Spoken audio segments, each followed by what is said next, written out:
Béni soit le Dieu et Père de notre Seigneur Jésus-Christ, qui nous a bénis par toutes sortes de bénédictions. Aux cieux dans le Christ, c'est ainsi qu'il nous a élus en lui, dès avant la fondation du monde, pour être saints, en sa présence, dans l'amour déterminant, d'avance que nous serions pour lui, des fils adoptifs par Jésus-Christ.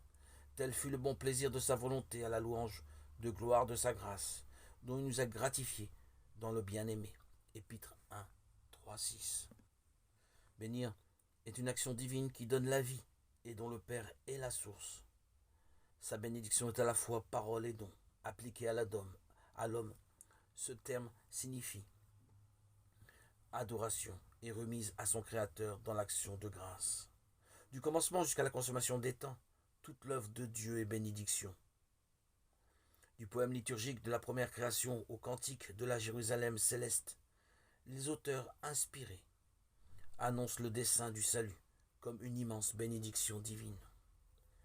Dès le commencement, Dieu bénit les êtres vivants, spécialement l'homme et la femme.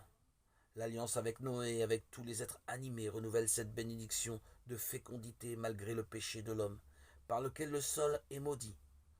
Mais c'est à partir d'Abraham que la bénédiction divine pénètre l'histoire des hommes, qui allaient vers la mort, pour la faire remonter à la vie, à sa source, par la foi du Père des croyants, qui accueille la bénédiction, est inaugurée l'histoire du salut.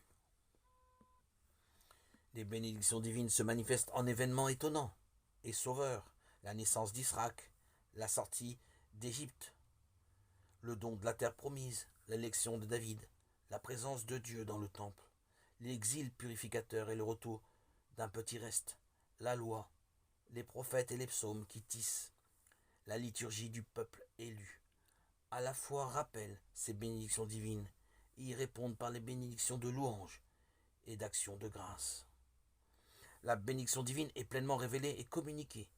Le Père est reconnu, adoré comme la source et la fin de toutes les bénédictions de la création et du salut. Dans son Verbe incarné, mort et ressuscité pour nous, il nous comble de ses bénédictions.